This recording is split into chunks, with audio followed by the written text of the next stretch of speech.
But after I walked through, saw them throw the fish, and the fish fly through the air, that was all I needed to see. Our first vlog. You got people trying to ride a bike through a crowd, which is annoying. Skateboarders. You're just an old man. I was just like, get me out of here. What's going on, everyone? Welcome back to another episode of Let's Talk Reality. I'm your host, Cole. My name's Hannah.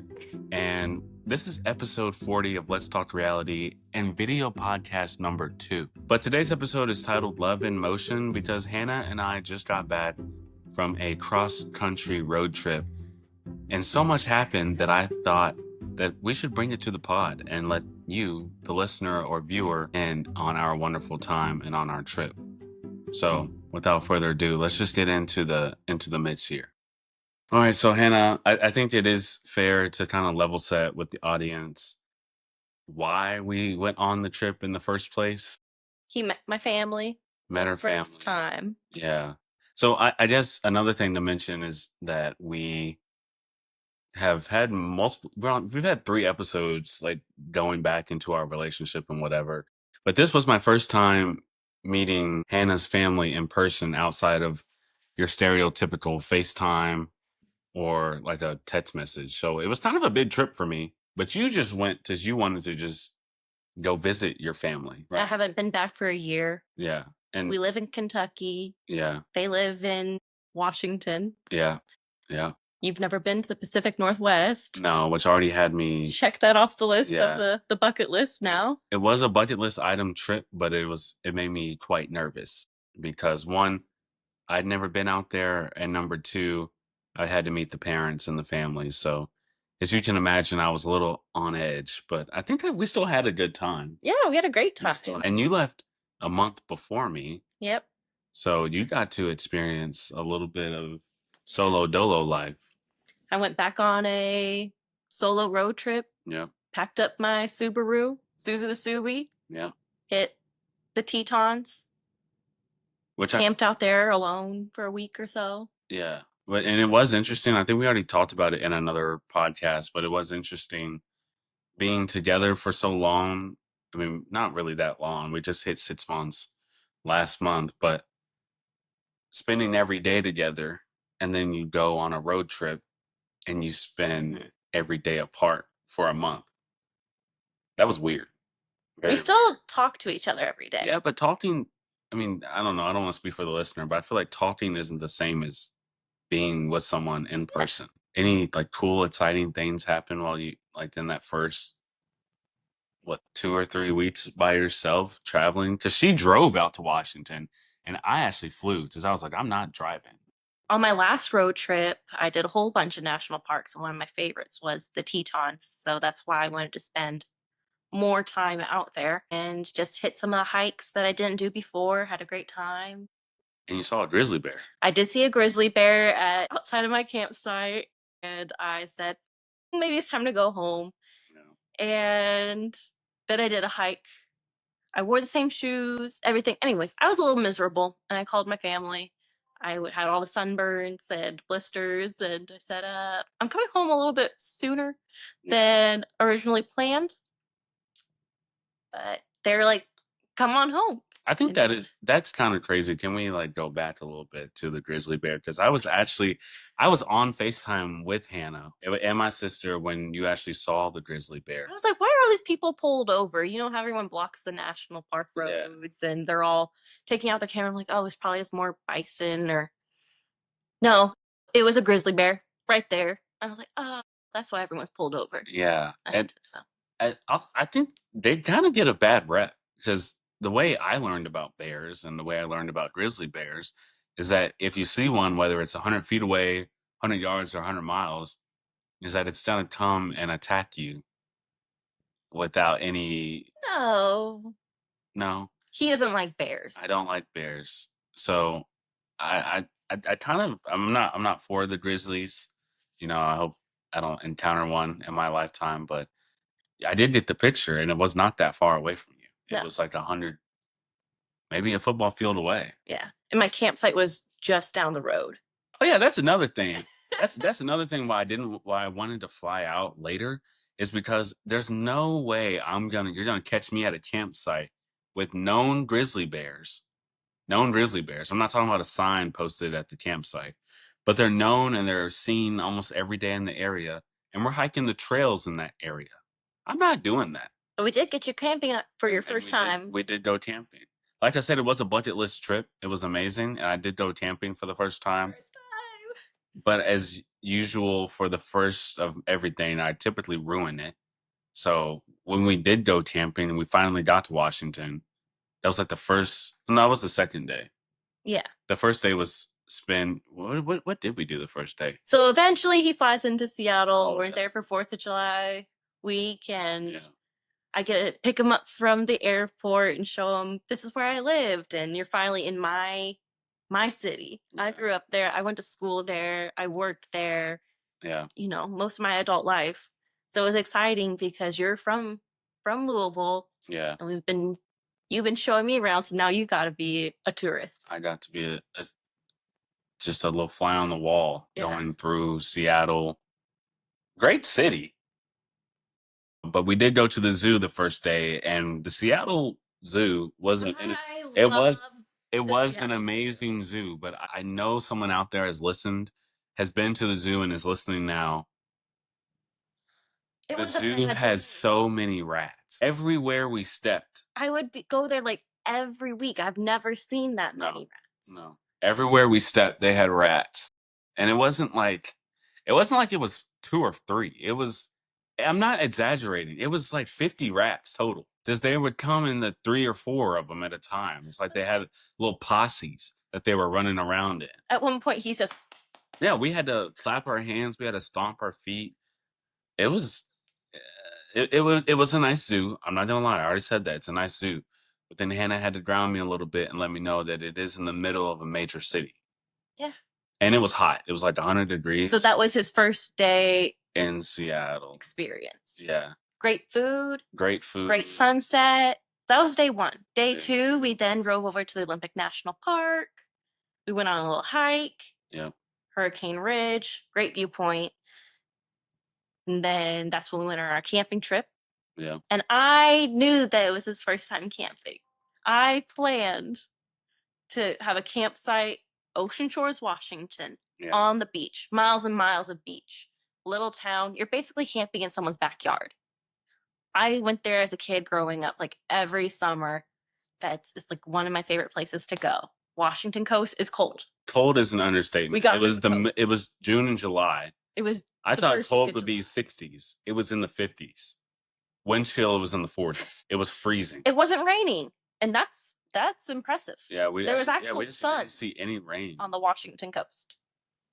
Yeah. So. Which is rare, isn't it? Yes. Okay. So it was a good day. People are setting off fireworks on the beach. I'm like, I'm going to make a mistake over the fire. And I did. A great steak. At night. As he's sitting there with his little flashlight, every little noise. Yeah. You're looking.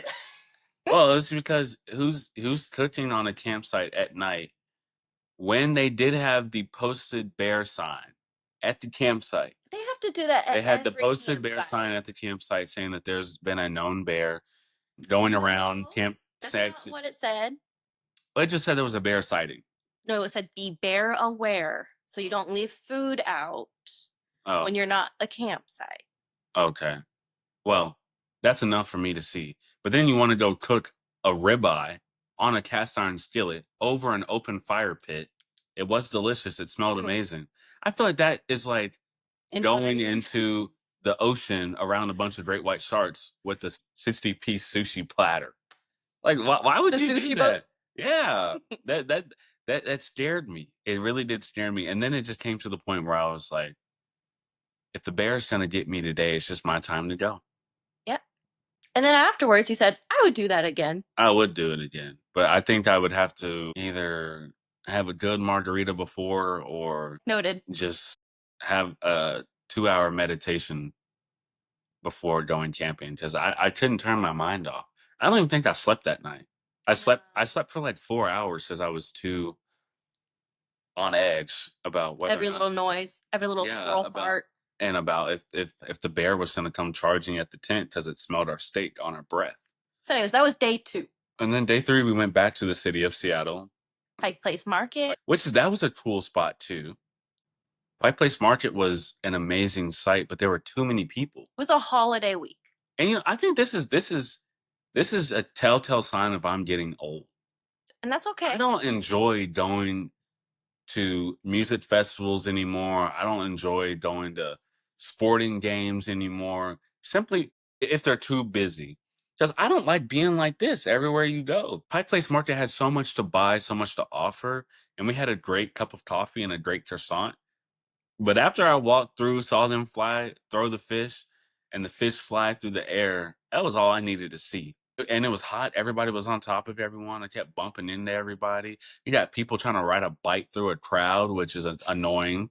Skateboarders. You're just an old man. I was just like, get me out of here. And then we went to go, after Pike Place, we went to that restaurant to get some what was it? Teriyaki chicken, and we sat at a state park. That's more my vibe. That was my vibe. I told Hannah that day, I was like, this is truly a nature retreat, and I want to just relax. The next day, we then drove over to Idaho, to Coeur d'Alene from Seattle, 5 hours. Yeah. It's so different from the South. I've been all over the South. The people are different.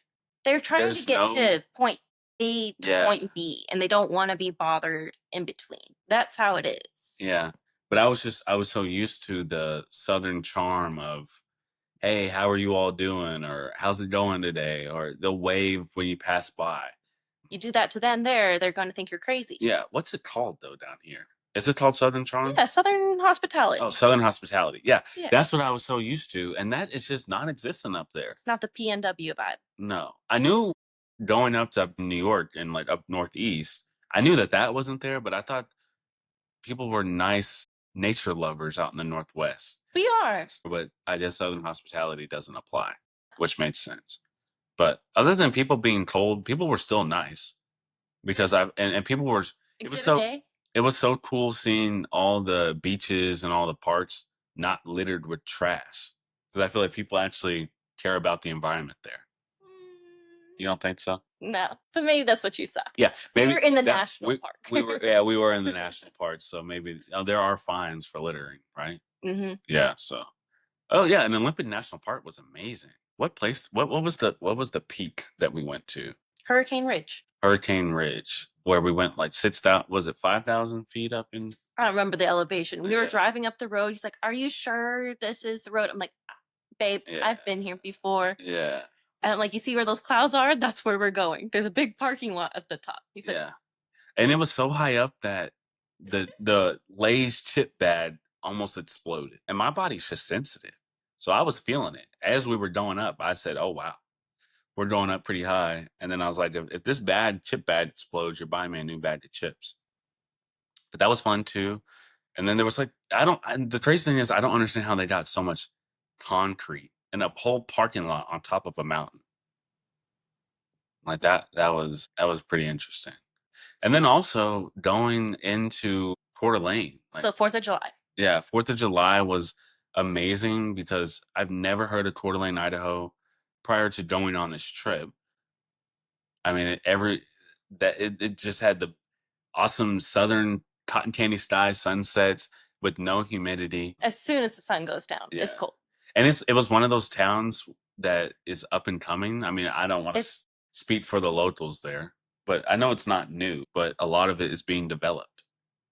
And side note, Marriott, if you're listening, please sponsor the podcast because we stayed at a wonderful Fairfield Inn & Suites by Marriott. He says, I only stay at Marriott's. Only stay at Marriott's, courtesy of my mother. But I was pleasantly satisfied by the wonderful hotel that we were staying at. So, Marriott, if you're listening, feel free to sponsor the podcast. Anyways, to meet the family, which I want to pause here because I've never heard a podcast that kind of breaks down the process of dating a new person and then that other process of dating the new person's life.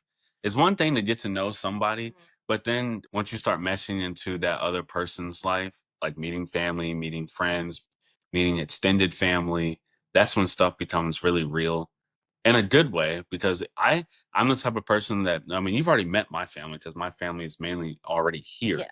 So it's been months. And since I even met Hannah, that we were even able to all meet up together. So this was the first time. And it was awesome just because I know that you've got a big family. So that was cool. I mean, it's never boring. There's 4 siblings. Yeah. Never quiet, never boring, which I think is good because some people's families are just so dry. They're not boring. No, no, I'm talking about just dry and like there's nothing going on. And I feel like when you have fun, exciting people in your family, there's always something going on. And then the bond is just going to be through the roof because you're typically always doing something together. Yeah. Yeah. So that was nice meeting her family for the first time. And me and her dad, like, I think we hit it off. Her dad and I. They're both yappers. Yeah. So we just like to talk a lot. And then the siblings were cool. Got to meet all the extracurricular activities, all the horses and visit the barn and whatnot. Side note, they used to run a horse business and had 17 horses, and now they just have 3. And have not really been around horses. Well, I have because I do go to the state fair every year. It's different. But that's as close as I'm getting to a horse. They don't let you up to the stall at the state fair. And especially even at Churchill Downs, they don't let you up to the stalls there because nobody wants to mess up their thoroughbreds. So I just see them from a distance, and that's as close as I need to get. But this trip, you got to pet Hank the pony. Yeah, I got to pet a pony. I wasn't getting close to the big horses. They're too big. And I don't like the That's fact next time. That's next trip. And they were spitting on things and snot coming out of the nose. Nah, I'm good on that. But 4th of July in Coeur d'Alene was amazing. Seemed like everyone had on their festive wear. We went on the boat to watch on the lake to watch fireworks on the lake. It was a very like American. We just did a road trip. Yeah. Let's have a relaxed day. Let's go enjoy the lake, grill, get on the boat, and watch fireworks. Yeah. That was crazy. I've never done anything like that. Once again, bucket list item. But once like you're getting to be part of, like you said, my life and how I was living my life. Doing all this. She was already doing this. Yeah. And he's like, I'm kind of nervous. I'm like, it's gonna be okay. Okay, but I think I speak for everybody. Boating at night is not the best decision. It's not a good decision. Right. I mean, I get it. 4th of July, a lot of people are drinking. Yeah. It's dark. Yeah. But also, it's with my family. I trust my family. The odds were not in our favor. But we made it back in one piece. And we had a great time. Praise Jesus. And I told them it was an experience that I don't need to experience again. Straight up. That was too much. That was a little bit too much. But then after that, the funny thing is about the trip, so I think the best part was the 30-hour car ride.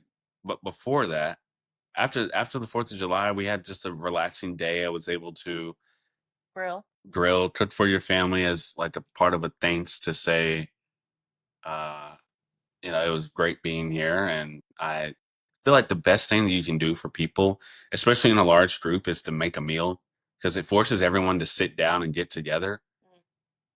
I'm the Chipotle guy, so I made Chipotle and I shut it down on the Blackstone. I mean, I just got a Blackstone this spring. I've been using it every day. I love it to death. And I made Chipotle at home. And then the next day we made, what did we make? Ribeyes for your dad's birthday.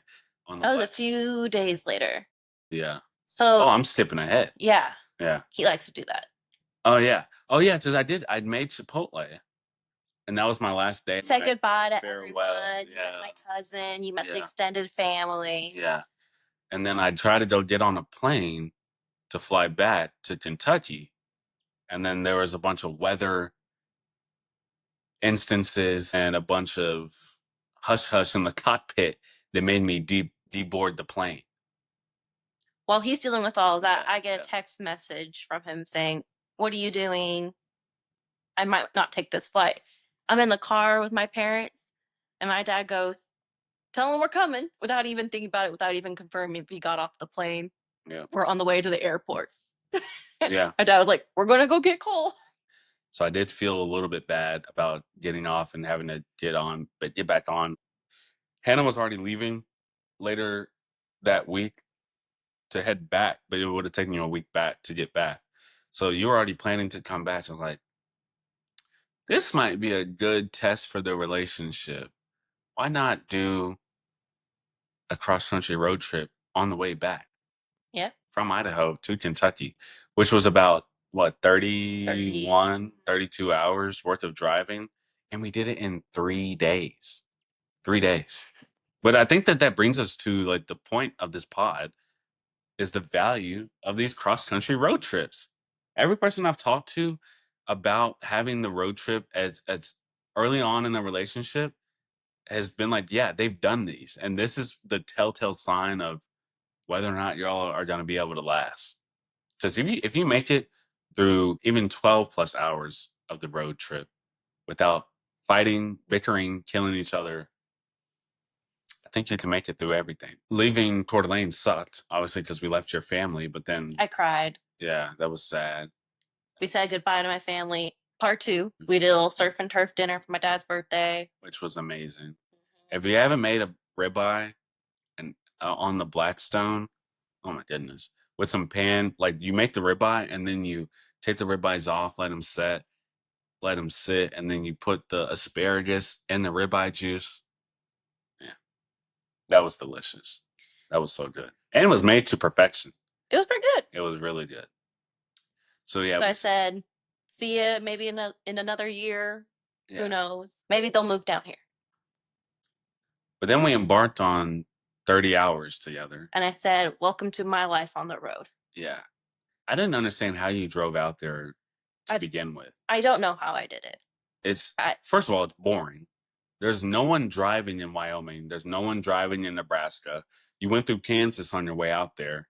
There's no one on the roads. So you can't even look at anyone. Secondly, it's scary. It made me so nervous because what if something happened? I mean, you just wait for AAA. Yeah. Yeah. So we are on major highway. So yeah, you're safe there. But I don't want to be stuck on stranded on the side of the road for 6 hours waiting for AAA to get to me in the middle of Wyoming or Nebraska. Like that's not the situation I wanted to be in, but I also didn't want to fly back. So I had to suck it up and, ride it out with you, literally. And we said, we could make a stop here. We could make a stop here. It would add extra time onto our trip. We're like, let's just get home. There were so many national monuments on the way back. Not many. Yeah, there were. I wanted to go to Mount Rushmore. I wanted to. What's the thing it's like the big bulge in the big plateau in the earth? What's that called? Isn't that in Montana? I have no clue. I know there's like Badlands National Park. We could have stopped in Yellowstone. We could have done several routes, but we just put in Google Maps and we said, what's the fastest way home? And we found hotels in between. Yeah. The first day, 10 hours. And shout out Chat GPT because you were about to sit there and go 1998 on them with using MapQuest on where do we stop here? When do we stop? How do we drive? I literally just opened up Chat. I said, hey, I'm traveling back to Kentucky. I want to stop at Marriott's only. Marriott only. You might want to sponsor at this point.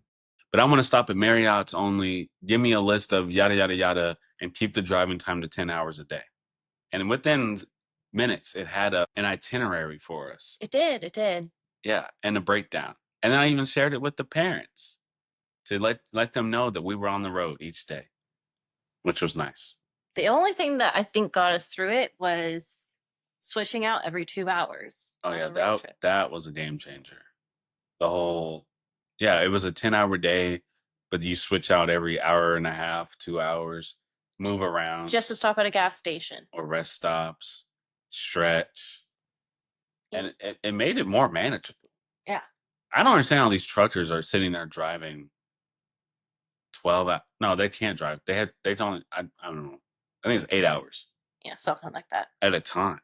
That's almost impossible. It's not impossible because I know you did it. Yeah. But I'm talking, you're doing 3 days worth of that? It's unbearable for me.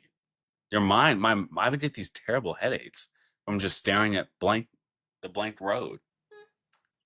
You get used to it. Yeah, you do.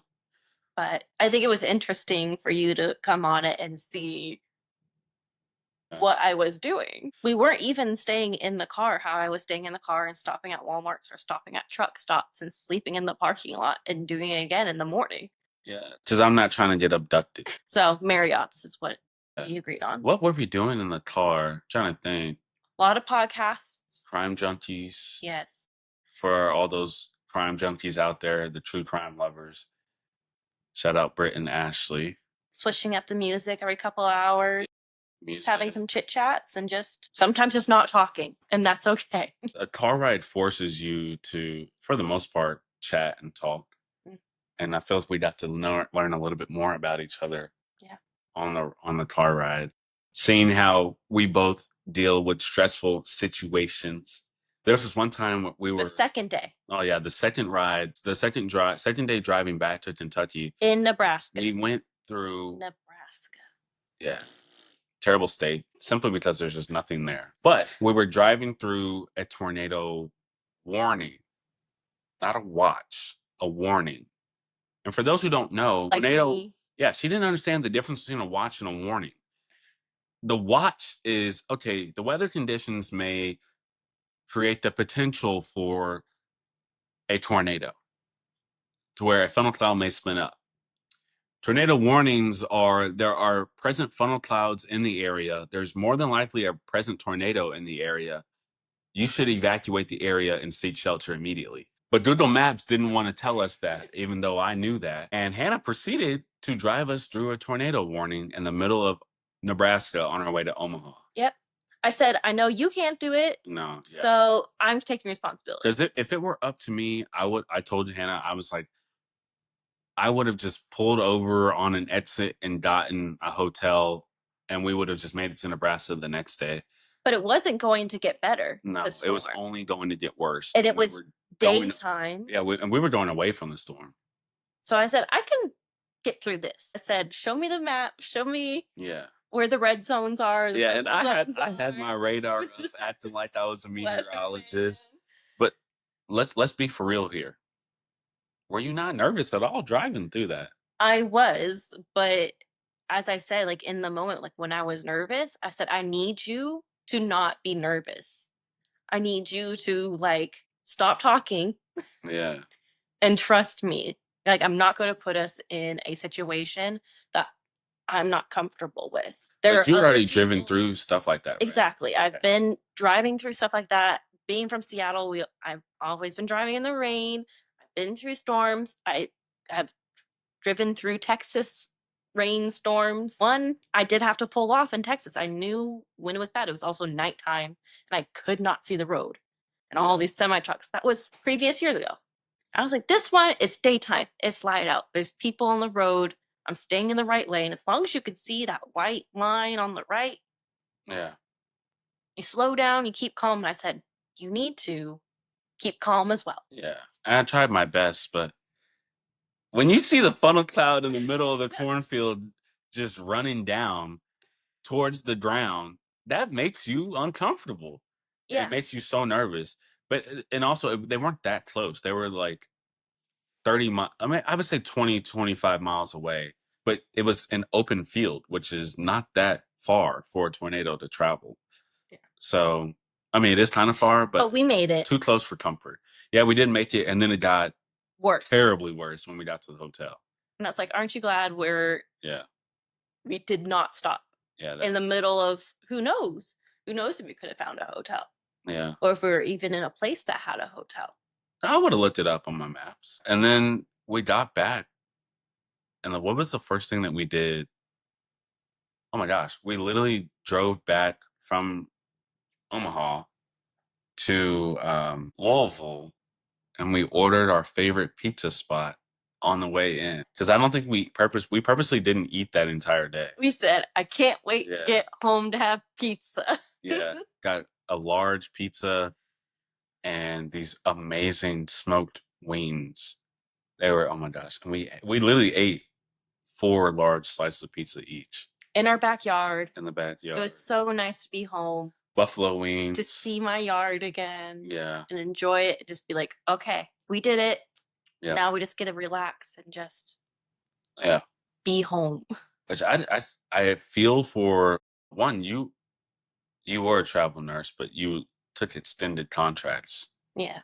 Like it wasn't like you were in one city one month and that city another month, you know. But then even that, and then you have like truckers that sit there and drive You appreciate having a on the home. road. Yeah, it's like I never realized how much it is, how nice it is to have a home base to go back to every day, which made me a little bit more appreciative for that. And then also appreciating the fact that the road trip put us through good situations, like having great conversations in the car. Then also very stressful situations, like having. How old were your windshield wipers before we got them replaced? I don't remember. I take my car to the shop. Yeah. Susie is well taken care of, but my windshield wipers, I think, got a little Were too old. a They little didn't wipe. damaged in the heat. They didn't wipe anything off the window.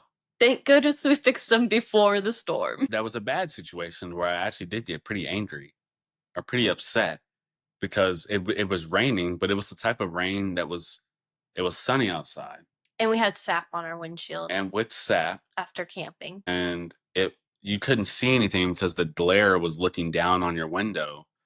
And I ended up on the other side of the road on a curve. That was terrible. No, that was bad driving on my part because, like Hannah said, hug the line on the right and you'll be okay. He freaked a little bit. But you can't see the curve when you're driving into rain. So then I was like, we're going to the auto store and we're going to get the best wiper blade. Now, flash forward, they are really good. They are. I mean, the rain doesn't stand a chance on that windshield. So the road trip was awesome. Going back there, going back in time, thinking about it. It was cool to just see everything up in the Northwest. It wasn't like I imagined in the textbooks, because the textbooks tell you you go anywhere in Washington, Oregon, or Idaho, you're going to get eaten by a bear. And that just didn't happen to me, which I'm really happy for. But also, you think about what it meant for us, and we were able to learn a lot about each other. I just think I was excited for you to see where I grew up. Like, oh, this is my little spot, and tell them all my little stories. And now coming back here, you can appreciate or understand a little bit more. Yeah. What would you tell to that one couple that has an upcoming, road trip? What would you tell them? Any tips that you'd give them? Switch out every 2 hours. That's a non-negotiable. Don't stress about anything too much. Like, be flexible with your plans if you can. And if you miss a turn, don't freak out at somebody. If you take the wrong way, oh well, if there's construction, like, just whatever happens, let it happen. What's most important when you're on a road trip is your safety. One, you can't stress out the person who's driving. You need to be able to both be in a safe environment. Yeah. You're locked in the car with each other. And then I would also say, take advantage of the trucker stops. Yes. Those pilots, what's that transport? Flying J. The TAs. They had the best snacks, the best bathrooms. Mm-hmm. You could even take a shower if you wanted to. Truck stops? And they have restaurants attached to them too. So, okay. Truck stops and Walmarts. They're everywhere. Yeah. Take advantage of it. And shout out to the Walmart in Bozeman, Montana. Is that where we were? Bozeman? What about the Bozeman, Walmart? Montana? It was just the most picturesque Walmart I've ever seen. It had the mountains of Montana in the background. It even looked like a Montana Walmart. It was interesting to see him be like, this is really a whole different world up here, because he's never been to the Pacific Northwest. So it was fun to be in the car with you, to see your excitement with all of this new stuff. Yeah. All right. Well, anything else you want to tell the listeners or the viewers? We lived, we made it, we had a great trip, and now we're back home. We're back. And I'm back to making these episodes. I'm going to be dropping weekly, so thank you for listening. Thank you for watching. And stay tuned for more weekly episodes. Hannah, thanks for coming on the pod. Thank you. Peace out.